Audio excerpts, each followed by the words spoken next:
आंदोलन में देखा है मेरे को क्या प्रॉब्लम है। युवा बेरोजगार हो रहे हैं, ये देखा है। लुगाई वाई है, चुन्नी चुन्नी बदल दी। वो किसानों की, युवाओं की किसी प्रकार से कोई मदद नहीं। लाल भाई इसमें आप देखला रहे हो अच्छा धमाका न्यूज। आपने बता दूं भाई हिसार लोकसभा क्षेत्र से जो निर्दलीय उम्मीदवार के रूप में उभरे है भाई रमेश परमार कलंगत है, तो उसके साथ में आप लाइव जुड़ रहे हैं और खास चुनावी मुद्दों को लेकर इनसे बातचीत करेंगे। तो भाई साहब नमस्कार। नमस्कार जी सभी दर्शकों को। और कैसे हो? बस बहुत बढ़िया जी, आप बताओ। बस बहुत बढ़िया। जैसे कि हमने देखना में आया है भाई एक आम घर से निकले किसान खेती बाड़ी करके और किसान आंदोलन में भी आपकी अहम भूमिका रही है। ये उसके साथ में आपका जो है हिसार लोकसभा से चुनाव लड़ने का जो है वो कैसे हुआ? ये बहुत बड़ा मतलब एक कदम उठाया है मैंने, काफ़ी सोचा है इस बारे में, लेकिन युवा और मेरे गांव के बड़े बुजुर्गों से सलाह ली तो उन्होंने कहा बड़ी अच्छी सोच है, ये पहल करनी चाहिए।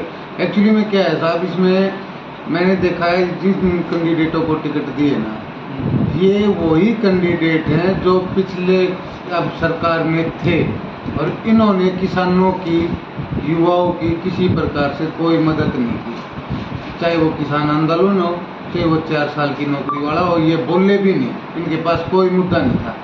अब सरकारें क्या कर रही है, बड़े जो आदमी है वो क्या कर रहे हैं, लुगाई वाई है, चुन्नी चुन्नी बदल दी। वो उस पार्टी ने छोड़ कर उसमें आ गया, वो एमएलए ने छोड़, वो मंत्री ने छोड़ कर एमपी वाले में आ गया।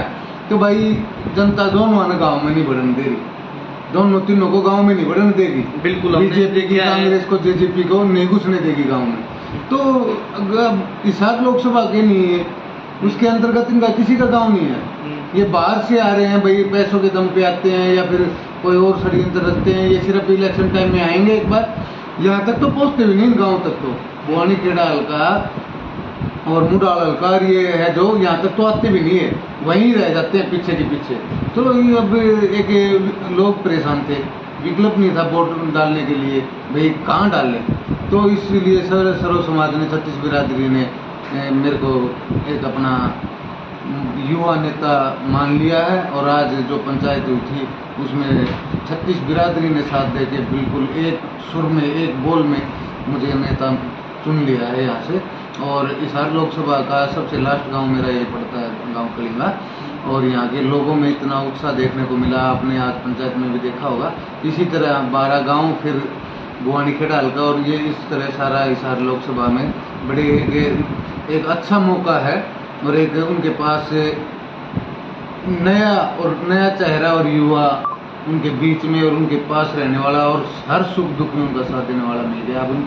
अब उनको किसी की टेंशन नहीं है, क्योंकि बीजेपी, कांग्रेस, जेजेपी को बिल्कुल बाईकाट कर रहे हैं लोग, गांव में नहीं घुसने दे रहे। हमारे लिए सभी रास्ते खुले हैं और मैं बहुत ज़्यादा उम्मीद रखूँगा जनता से कि वो इस बार मेरे को एमपी का इलेक्शन जिता देंगे। तो ऐसा तो नहीं है कि जिस तरह ये आपने ये नेता भी देखे हैं, कहीं आपके हाथ में सत्ता आ जाए तो आप भी जनता के साथ में इसी प्रकार का कोई मतलब षड्यंत्र तो नहीं रचोगी? देखिए मेरा एक मेरी अलग ही सोच है। और वो सोच मतलब इतना दर्द कर रही थी अंदर से कि इलेक्शन लड़ूं, लेकिन मैं बार बार ये सोच रहा था बहुत बड़ा इलेक्शन है, बहुत बड़ा इलेक्शन है। लेकिन जिस तरह से जनता ने मेरे को प्यार दिया, 36 बिरादरी ने मेरे को चाहा, हर चीज़ से तन मन धन से मेरा साथ देने लगे, तो मेरे को फिर मेरे हौसला काफ़ी बढ़ गया। और मैं जनता की प्रॉब्लम जो आम जनता की है उनको, मेरे को पता है धरातल पे क्या प्रॉब्लम है। किसानों के आंदोलन में देखा है मेरे को क्या प्रॉब्लम है, युवा बेरोजगार हो रहे हैं ये देखा है। तो उनको भी पता है कि हमारे बीच का बेटा है, ये हमारी हर एक प्रॉब्लम को समझेगा। और मेरा भी दिल इसी प्रकार का है कि मैं ना किसी भी काम को कभी नहीं मना करता। आधी रात को भी आदमी आ जाता है और कुछ बात होती है तो मैं उसके साथ चल देता हूँ। यही बातें मेरी आज काम आ रही है। तो इसमें हमने जो है एक चीज़ और भी देखी है भाई, इनेलो का और आरजेपी का गठबंधन हुआ है, तो इसमें आप इनेलो की चुनाव चिन्ह पे चुनाव लड़ोगे या फिर आरजेपी के चुनाव चिन्ह पे लड़ोगे? देखिए ये पार्टी का फैसला रहेगा, चुनाव चिन्ह कुछ भी रहे, लेकिन दोनों का गठबंधन है तो बड़ी अच्छी चीज़ रहेगी ये। क्योंकि ना नेता जो हैं वो आज के दिन पूरी पब्लिक नेता पे ध्यान दे रही है, भाई कौन पार्टी में कौन क्या कर सकता है। लेकिन जो पार्टी अब सत्ता में है उसने बुरा हाल कर दिया, जो पीछे थी उसने बुरा हाल कर दिया, तो और कोई ऑप्शन नहीं था और यही ऑप्शन मेरे को सबसे अच्छा लगा। और चाहता तो मैं निर्दलीय लड़ सकता था, लेकिन निर्दलीय में एक प्रॉब्लम आ रही थी, टाइम बहुत कम बचा है।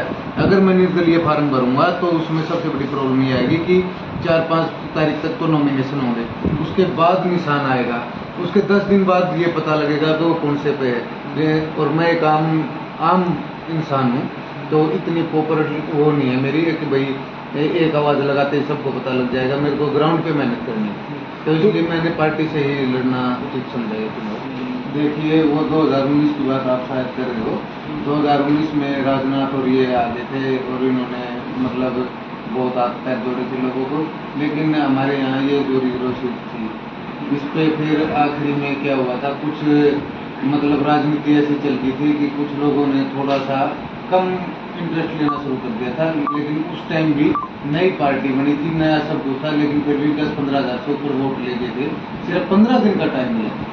अब की बार जो ये चुनाव इनका खुद का अपना बेटा है, इस हल्के का बेटा है और सब हर आदमी के सुख दुख में काम आने वाले हैं, तो भाई मेरे को नहीं लगता कि किसी भी तरह से मेरे साथ कोई दिक्कत आएगी। हर लोग खुल के वोट देंगे, हर गाँव जुड़ रहे हैं बार पता नहीं कहाँ से हिसाब से फोन आ रहे हैं, वो बहुत लोगों का प्यार मिल रहा है। तो मैं अपने समाज के लिए, अपने आम जनता के लिए, अपने युवाओं के लिए जान तक देने के लिए तैयार हूँ। और ये रही बात है सरपंच की, सबसे ज़्यादा इस इलेक्शन में, मेरे इलेक्शन में सरपंचों का साथ रहेगा। पूरे भुवनेश्वर हल्के के जितने भी सरपंच हैं उनका भी रहेगा, और हिसार में जिले में जितने भी सरपंच हैं उनका रहेगा, क्योंकि उन्होंने दर्द देखा है, सरकार ने क्या किया था हमारे साथ, कैसे कैसे हमारे दर्द। तो कहीं ना कहीं उसी दर्द का बदला लेने के लिए आपने जो है एक यो लोकसभा चुनाव के अंदर भी जो बताया। बिल्कुल, दर्द का बदला तो मेरा तो क्या पूरे सरपंचों का है, और आम किसान का है, आम पब्लिक का है, युवा का है, दर्द तो सबका है। और वो अब की बार ऐसा सबक सिखाएंगे कि ये यहाँ आसपास नजर भी नहीं है। बिल्कुल मान सकते हो भूकंप, और दिखे भी गा आपको भूकंप। आज मेरे को गांव से आशीर्वाद मिला है 36 बिरादरी का। अब ये आशीर्वाद देखना आप कहाँ तक पहुँचता है, क्या करता है और क्या क्या करके दिखाता है, ये युवा भी और ये किसान भी और ये पूरा समाज भी 36 बिरादरी। कहीं आप समाज के दम पर कूद रहे हो। समाज ने आपने पीछे देखा भी होगा, सुखदेव सिंह गोगामेडी का मर्डर किया था, 4 दिन वहाँ पर प्रदर्शन के बाद में फिर वही बीजेपी नेताओं के पलवे चाटने शुरू कर दिए। नहीं, मैं समाज की बात लिख रहा हूँ। मेरी नज़र में पूरी 36 बिरादरी समाज है, मैं उसको समाज बोल रहा हूँ। देखिए, कुछ ये अलग मैटर है कि भाई इतनी कोई कुछ सोचता है, कोई कुछ सोचता है, मेरे लिए सब एक समान है। मैं 36 बिरादरी में एक थाली में बैठ के खाना खाने वाला बंदा हूँ। ये आप मेरा पूरे गांव में पता कर सकते हो, बाहर पता कर सकते हो। मैं इस चीज़ को समाज नहीं मानता, मैं समाज मानता हूँ 36 बिरादरी को। मेरे लिए सर्व समाज है, हर बिरादरी का बंदा मेरे लिए मेरा भाई है, मेरे लिए मेरी औरत मेरे लिए माँ है, बेटी मेरे लिए बहन है। तो मैं समाज किसको बोल रहा हूँ, समाज का मतलब ये है 36 बिरादरी, इसमें किसी एक पार्टिकुलर का समाज का नहीं है। और जो कोई भी इंसान इस धरती का समाज सेवा करता है तो वो किसी एक समाज का नहीं रहता, वो सब समाज के लिए बराबर सोचता है, बराबर काम करता है। तो फिलहाल दर्शकों तो यही कहूँगा भाई, वीडियो को ज़्यादा से ज़्यादा शेयर कर दियो और हमारा चैनल है सब्सक्राइब कर दियो। आपने जो है एक मतदान का जो है सदुपयोग जरूर करो, उस नेता को आप वोट दो जो आपके सुख दुख के अंदर काम आए। ये नहीं कि आपको पहले की तरह जो है एक वोट देने के बाद में फिर पछताना पड़े। तो लगातार दर्शकों ये कहूँ, वीडियो ज़्यादा से ज़्यादा शेयर कर दो, हमारा चैनल है सब्सक्राइब कर दो। जय हिंद, जय भारत।